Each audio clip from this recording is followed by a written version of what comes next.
This is gonna perform terrible, isn't it? So inside this box we've got the Moto G first generation. Now I've actually taken a look at the second generation of this product before, and it actually wasn't that good. The thing was slow, the battery life wasn't so good, and actually it had like rubber on the back, so will this too? Now you might be thinking, what's wrong with rubber? It helps you get a grip on your phone, but when the phone gets like 10 years old, it starts to reverse and becomes all sticky, and yeah, it's a mess. I can't believe I'm touching this thing with my raw hand, but you hear this? Yeah, rubber reversal. I was kind of thinking I could just fix it by taping over it, but apparently the tape is ripping up all the rubber, so you know what, yeah, let's just keep tearing at it. And while I'm doing that, I'm also noticing that you can just take the back off of the phone and not use like the weird ring thing the second gen has. See, on the second gen with this stupid rubber reversal, all you can do is just take off this dinky little ring to access like the SIM card and the micro SD card slot. The first gen had it way better, and after cleaning up the back, the phone looks just awful. Well, thanks Motorola. I think that's enough of the phone's design for now, though. Let's turn it on and take a look at the Android version it's running.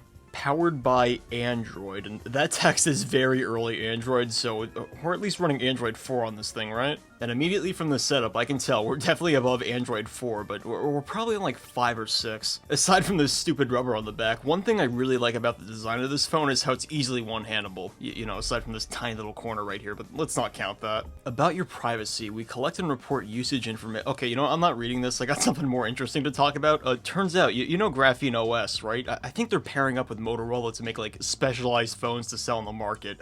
If those come out, I'm gonna buy one. It'd be pretty cool to have a private phone that didn't rely on Google Tensor. And speaking of Google, can we log into our Google account on this thing? And yes, we can. It's actually kind of a surprise because on some of these older phones, once you hit login, it just loads endlessly and you're just locked out. AT&T ready to go. Oh yeah, you know what? I got a note when I bought the thing, and apparently this is an AT&T unlocked model. If you would like to continue your setup at a later time, tap exit and we will send you a reminder. Where's the piss off button, okay? Can you just not do that at all? And it seems like that's it for setup, so let's see what we're running on this thing. It really looks like Android 4, actually. Yeah, see, I'm not crazy. This looks exactly like an Android Holo design theme from 4.0. What version are we running on this, actually? But first, let's roll the sponsor. Akiflow is the all-in-one solution that brings essential productivity tools into a universal inbox that kind of works like your second brain, while the One Calendar is the perfect set for realistic planning. With the included time slots, it's super easy to organize time block tasks, and even lock them to appear across calendars. If the Kanban view helps structure each day, week, or month, the natural language recognition makes it easy to plan your tasks. While Aki, the AI executive assistant, works proactively to boost productivity, improving daily habits, and creating automations with a simple prompt, and even organizing your tasks automatically into projects. Aki even offers smart nudges to improve how you use your time. Finally, Akiflow's daily rituals offer a moment to review your daily progress and planning, while productivity stats can actually reveal trends and insights over time. Or you could just miss out on all of these and end up like this guy.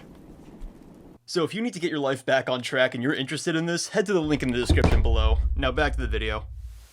It is Android 5.1, okay. More and more apps are starting to drop support for things under Android 7, so it might be a bit of a challenge to use this thing today, but it'll be fun. Before we get into third-party apps though, how's the main OS on this thing? And immediately we have 4 bloatware ads. Neat. Is it just me, or does it seem like the notifications are actually getting a bit threatening with "Let Motorola assist help"? It sounds like it's asking nicely the first couple of times, and the last time it's gonna hurt me. And taking a look at the apps pre-installed on the phone, we've got AT&T and Motorola bloatware fighting it out to see who wins. I guess the first app we should take a look at is Motorola Assist. You know, it's only asked me to use it 3 times. Okay, we gotta sign in with Google. And after setting it up, honestly, the app is kind of disappointing. There's no virtual assistant inside here, it's kind of just like a proto version of the Samsung routines. At the very least, I appreciate the care the UI team put into the animations this app's got. Next up, let's take a look at Spotlight Stories. Is this like a bookstore app, or is it even gonna load? Yeah, it seems like the servers are down for this thing, but learn more. Can we read about it? Motorola Spotlight Stories delivers digital content like interactive animated shorts. What?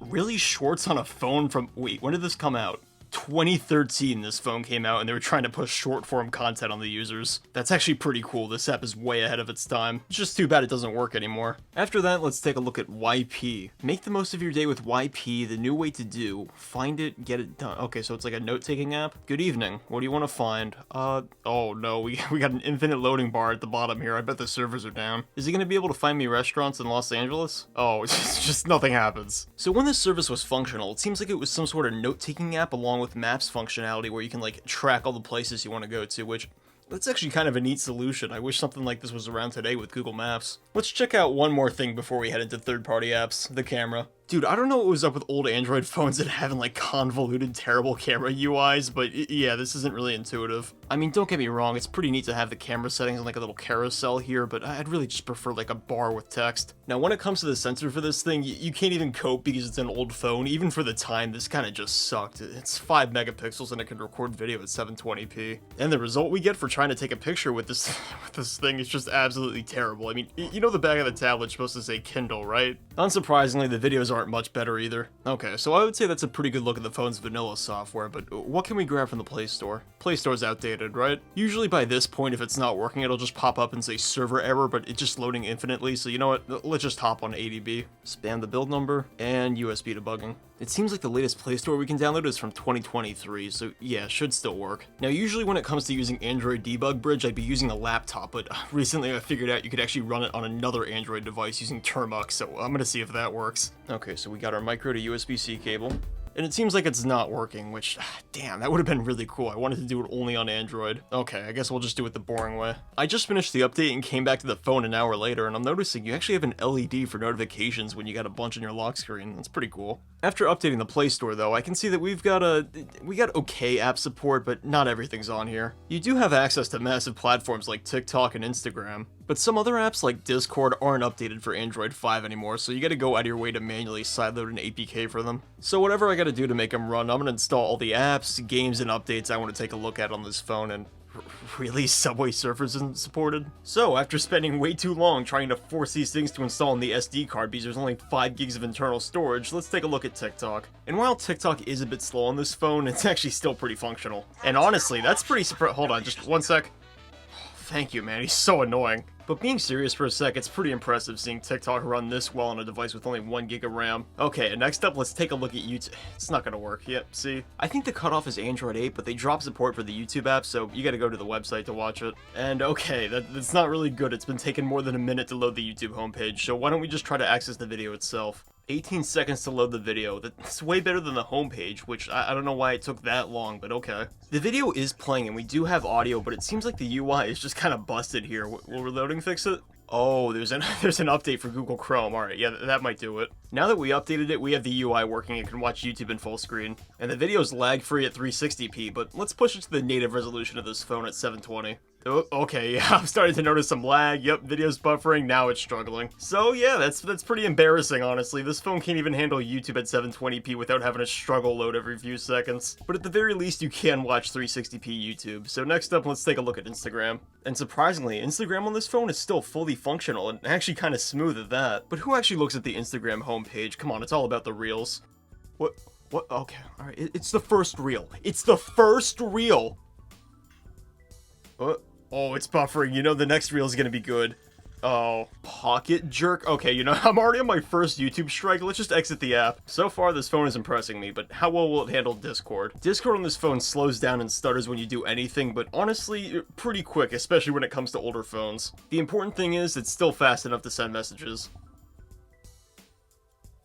Somewhat, but is it possible to do a voice call? I was looking forward to voice calling on this thing, but unfortunately it just locks the entire phone up, so I think we hit the hard limit of the 1 gig of RAM. Oh, and I think I just figured out why it's not working. I got a text from Discord saying after March 2nd, end-to-end encryption is required, which I'm guessing this client doesn't support. And to add context, today's March 4th, so I guess they hit the kill switch for this. It's kind of unfortunate. That begs the question, did they throw the kill switch for Twitter too? No way it actually works. Alright, we're sitting on a black screen. Do I gotta reload the app? And somehow, Twitter still works on this, which is really confusing because on like Android 7 versions of Twitter, it like throws up an error that says, oh, please update to X to continue, but here it works just fine, so I'm not complaining. This app is so old though, it's not showing the $13 blue check I paid for. What a ripoff. Aside from that, the performance in the app is, yeah, it's not really the best. It's pretty stuttery, but it does work. So, on the social media side of things, this phone is actually still decent today, but what about the games? Now, I'm gonna have a lot of fun just deleting every single one of these off the phone because, like I said before, 5 gigs of storage. Alright, so first game we're gonna take a look at is Free Fire. Oh, that's pretty cool. The game immediately knew we're running this on a super old phone and turned the settings down to the minimum. Now, there is a tiny bit of input lag and the frame rate isn't really stable, but the game is actually playable on this phone, which Again, really impressive for this hardware. Yeah, unfortunately though, when you're getting into a fight with somebody, the game seems to slow down to a crawl, so is it really playable? Okay, and the last thing we're gonna try out is a PSP game. Now this phone has been pretty solid so far, so expect us to get around, I'm betting like 45 FPS. And inside Ridge Racer for PSP, the game looks pretty decent and we're handling around, I'd say 40, 42 FPS, so not too bad for this phone again. So that's the Moto G first gen in 2026. Now, this phone is just way better than I was expecting. How did it not get any more updates past Android 5? Usually how it is on Android phones is the last software version, you get like the bare end of the performance that's left out of the phone, but there's still a lot more in here, so I'm excited to install a custom ROM on this thing, namely Lineage OS, and see how far we can push this in the future. And maybe I can install a new back for it too, because I think I just destroyed this one. So anyways, thanks for watching it. Let me know down in the comments, what other Android phones, iPhones, or Windows phones you want me to take a look at next? Alright, and I'll see you later.